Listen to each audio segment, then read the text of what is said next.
Shalom, mon rêve on continue à étudier ensemble les lois des repas du Shabbat. On a parlé dans le cours précédent le Lechem Mishneh, donc les deux pains qu'on met à chacun des trois repas du Shabbat, vendredi soir, samedi matin et après-midi, Seudah Shlishit. C'est important aussi de savoir que les deux pains de la Seudah, ils doivent être complets, pas en morceaux, pas coupés. En tout cas que chacun des petits pains, même si c'est des petits pains, petite quantité, qui soit de 27 grammes.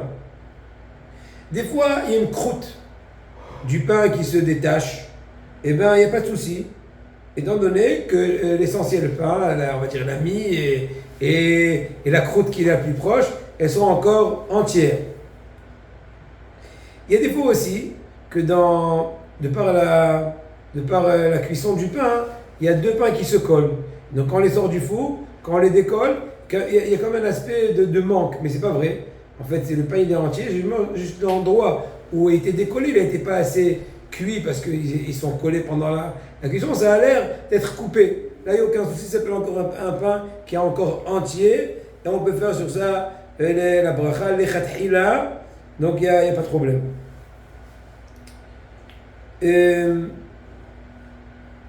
Il y a aussi un cas de figure où, selon en tout cas la Kabbalah, il y a un inyan de faire 12 pains. Il y en a même qui font même une rosace. Ils font un pain, ils collent plusieurs pains et tout. A priori, selon la stricte loi, et chacun de ces pains-là pourrait être considéré comme les Mishneh pour deux pains. Mais en général, on prend deux, comme ça pour être, comment dire, on prend deux pains distincts. Maintenant, s'il n'a pas de pain, un deuxième pain, pour l'associer au premier pain pour faire un Mishneh, eh bien, il pourra associer une matzah. Il pourra associer même un bout de gâteau. Pourvu qu'il y ait au moins un kazaït. Et dans le cas échéant, s'il n'a pas ni l'un ni l'autre, même s'il y a juste deux morceaux de pain, deux tranches de pain, eh bien, c'est mieux que de prendre une seule tranche. Il prendra deux tranches, il aura l'intention de faire un Mishneh. Alors moi aussi ça m'arrive, comme au Shabbat, j'ai pas trop la force, surtout en été qu'on a mangé sur le tard, et j'ai pas la force de manger kazaïd de pain, et je veux manger deux petits biscuits, et bien il dit le kafa, il faut faire un Mishneh même sur les biscuits.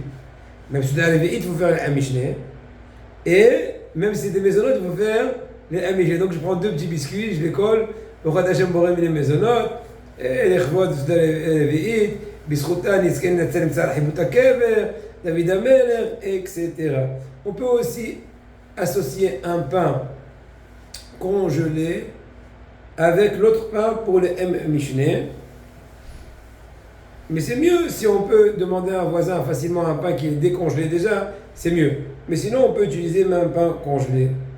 Zak ou Baruch.